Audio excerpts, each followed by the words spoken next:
All these principles that are given to us in the infinite way are principles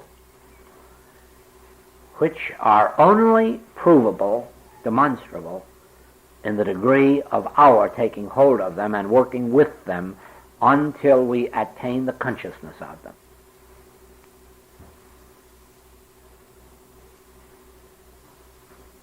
So that there is no use sitting back and waiting for God or looking for God to do something. Ye shall know the truth. And while you're knowing the truth and putting it into practice, you're at the same time realizing that it's because there is a God, an invisible, spiritual, infinite, eternal substance, that all of creation is infinite, eternal, and immortal, and indestructible. You don't expect God to do anything more. God has already turned rotten trunks, tree trunks, into coal and into oil. God has already made something else turn into iron and plutonium and uranium and whatnot. We have to learn how to utilize it. See that? God's work is done. Our work is never done. Although the day comes when these principles are so completely demonstrated in us that our life becomes one of relaxing, and the ultimate is Paul's statement. I live, yet not I. It's Christ that's living through me. Or Saroyan, who said, God lives my life and I go along for the ride. Think of it. God lives my life, but I go along for the ride. And so it is. Jesus says, the Father worketh, but I work hitherto. I just follow along. I do those things that I see the Father do. Actually, I'm beholding God working through me. That's a principle, but it's not a demonstrable one, except in proportion as you, through your activity, bring it into expression. Now, there's nothing namby-pamby about it. You can't be soft with this. You can't ignore error. No. That is why, over and over and over again, you will hear how narrow I am. Joel has a one-track mind. Joel is narrow. He doesn't approve of you reading other things. All right, I'm guilty. I do believe that way. I believe anybody should read anything and everything they want until they find the principle. Now tell me, what good is it to read anything and everything after that? Especially those things that conflict with it. When you find what a principle is, you've got to live with it. Leave mother, brother, sister, father for my sake. Leave all your books and all your teachings if you find a principle and sit down and work with it. I wouldn't care if our students picked only one principle out of my writings and threw all the rest of the writings in the ocean.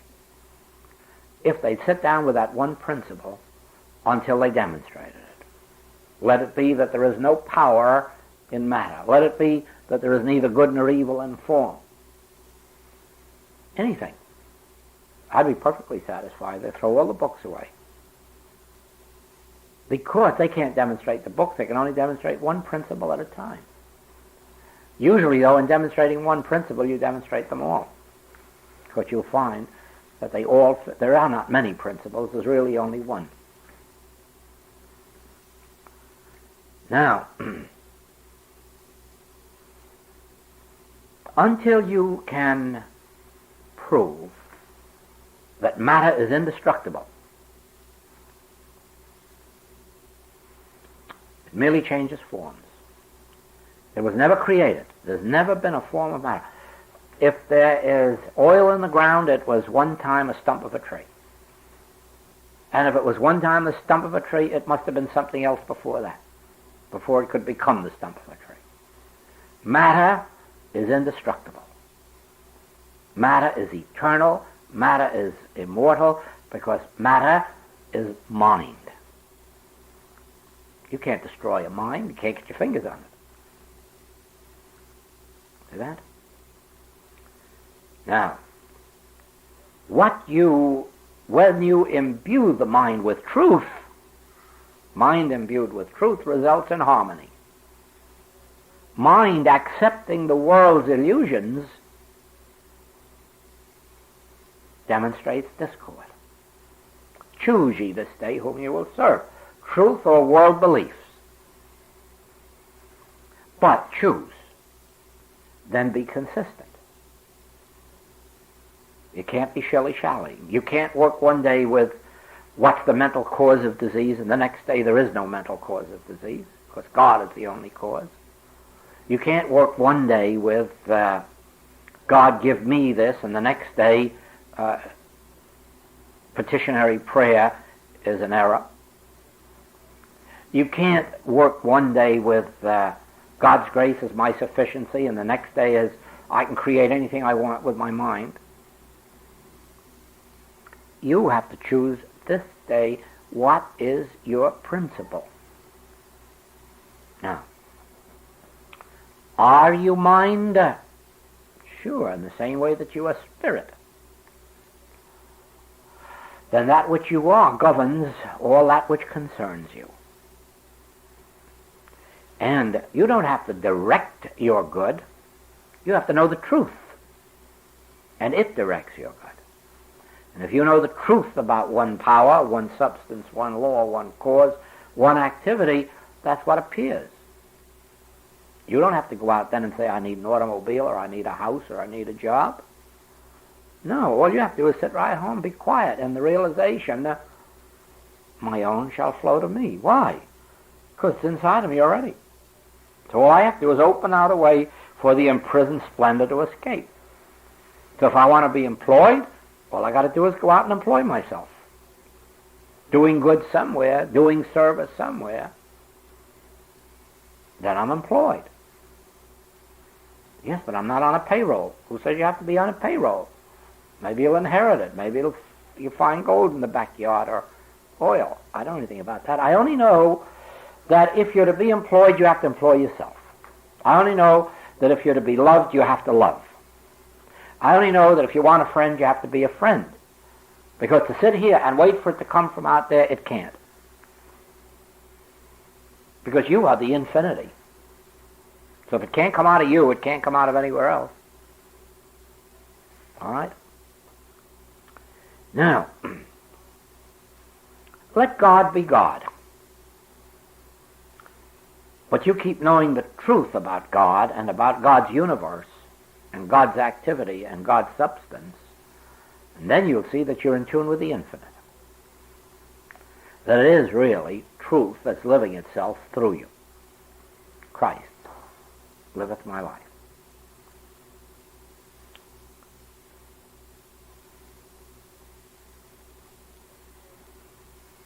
Therefore,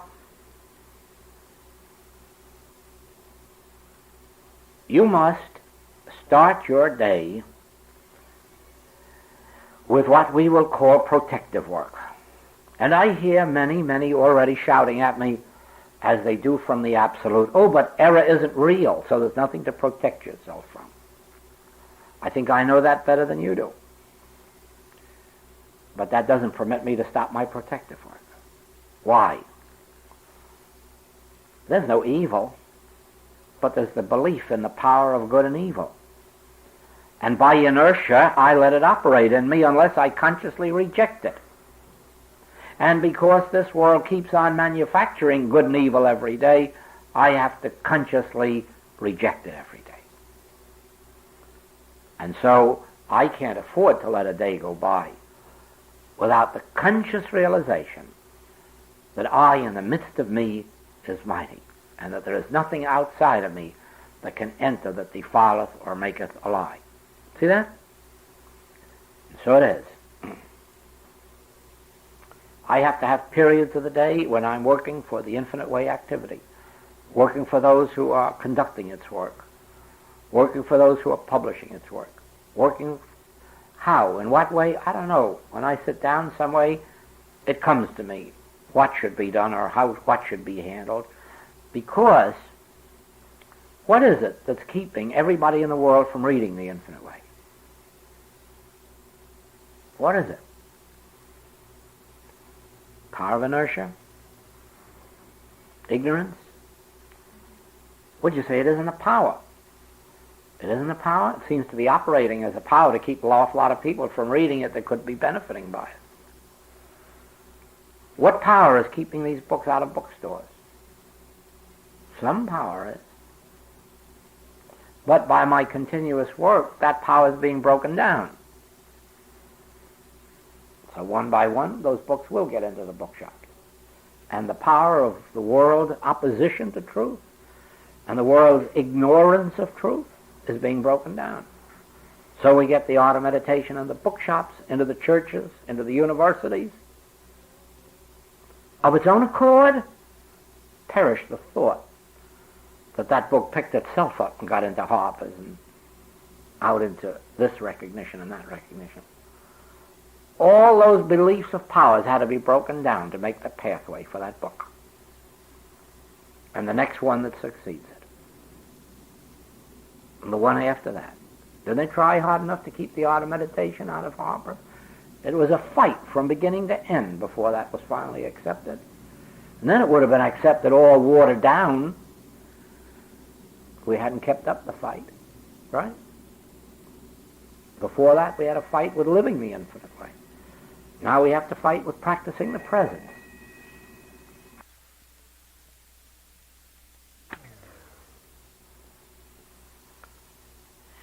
Now, let us understand this. There are principles of truth which constitute the message of the infinite way. And these are demonstrable only in proportion as you consciously know them and work with them each day. Consciously work with them. Consciously know these truths and apply them to the specific problems of existence that come up either in our own lives, our family, our community, our patients, our students. Then, as we consciously work with these specific principles and apply them day by day by day, they become embodied within us. They become flesh of our flesh, blood of our blood, bone of our bone, and in the end we don't have to consciously know them. They keep uttering themselves to us as these circumstances come up. It is as if we first planted the seed, then when the tree grew it fed us. But in the beginning, we plant the seed, we fertilize, we water, but then in the end it feeds us. So it is. In the beginning, you read these truths in the writings, or hear them in the recordings, or classes. Then you begin to work with them. You set aside specific periods every day. You work with them for your own benefit. You work with them for the benefit of your family and your community. You work for them for the benefit of the world at large. You work with them for the benefit of your patients and of your students. But you consciously work and apply them. Consciously, you must realize every day that germs, infection, contagion are not power, because all power is in the invisible I, not in the form or effect. Consciously, every day you work to realize the earth is the Lord's and the fullness thereof, and Son, all that I have is thine, and so forth and so on, until you are demonstrating the powerlessness of germs to have effect as disease, and you are demonstrating the powerlessness of lack or limitation to operate in your consciousness or the consciousness of those who come to you. So you work with He performeth that which is given me to do, until you realize that there is something, whether you call it a He or a presence or a spirit within me that goes before me to make the crooked places straight. That helps me to perform every work given me to do until you're actually demonstrating that for yourself and your students. So one by one you work with these principles, and you work to know that since all power is given to me, there's no power in the outer realm, whether you call it the mind of dictators or whether you call it atomic bombs. There is no power outside of me. I and the Father are one, and all the Father hath is mine, and that means God's given power, dominion is within me, and none of these things shall move me, none of these things shall come nigh my dwelling place, none of these evils or beliefs or powers shall in any wise disturb the harmony of my life or the life of any of those who dwell in the secret place of the Most High, who consciously abide in this letter of truth until it becomes the very spirit or consciousness of truth. Now, unless you're working daily for hours along this line, you're just indulging vain hopes and daydreams.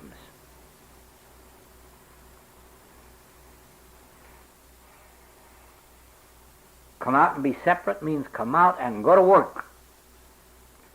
Choose ye this day whom you will serve. The activity of truth in your consciousness or a lot of mental laziness. And then you'll find as you apply these specific problems, you become a law unto your own life.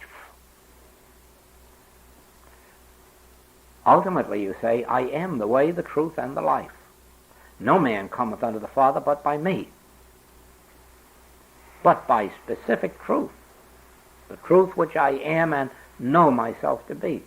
And there's no other way to come into harmony except through consciously knowing the truth. Now,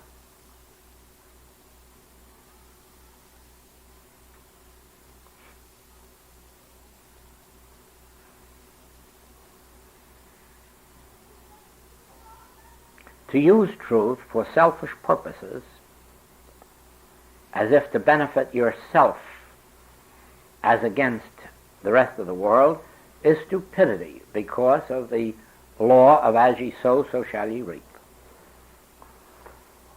All of your truth-knowing must be for the universal good.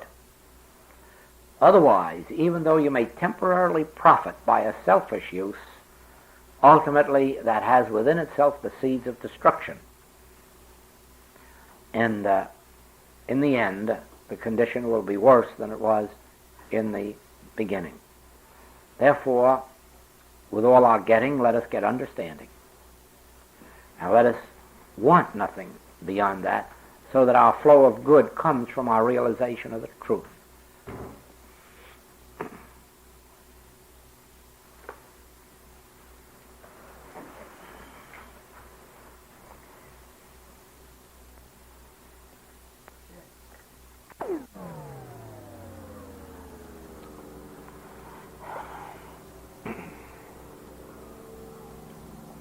If the Spirit of God dwell in you,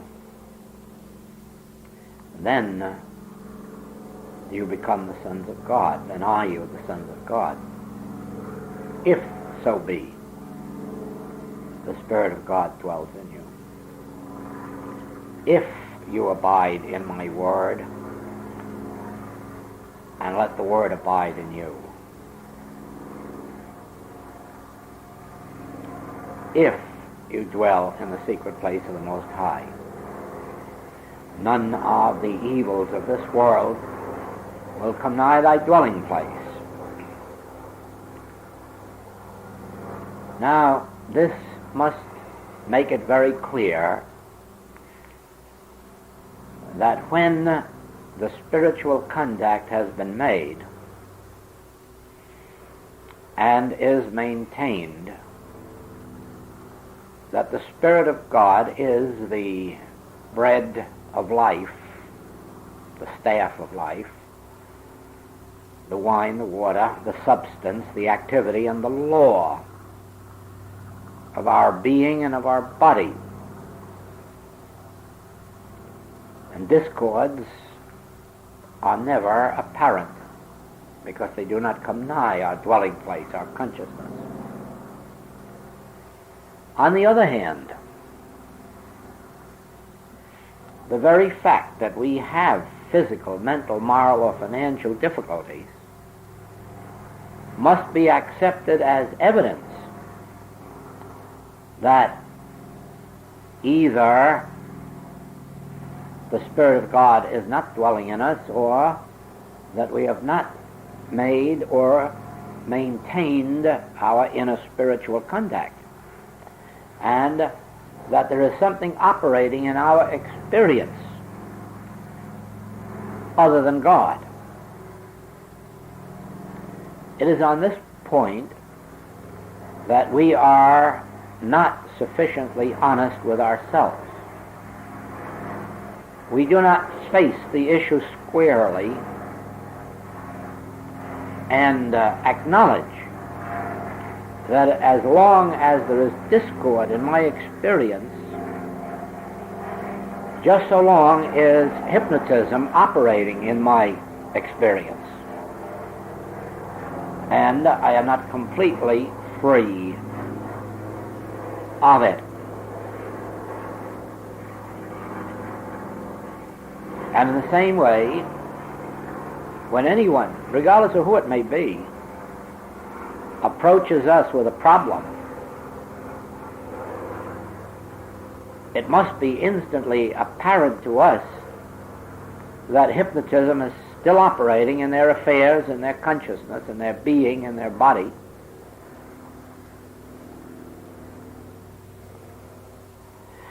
When we face the issue squarely like that, we know what it is we have to deal with. It's not person, it's not place, it's not condition. It's never what it appears to be. But it is the universal mesmerism or hypnotism, and it is operating in our affairs, and it must be broken. Now,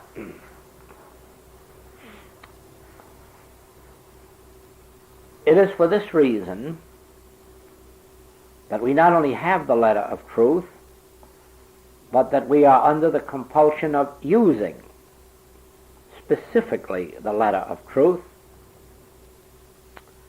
until through it or by it we rise above the mesmerism or destroy the mesmerism and are out again into the clear sunlight. Now,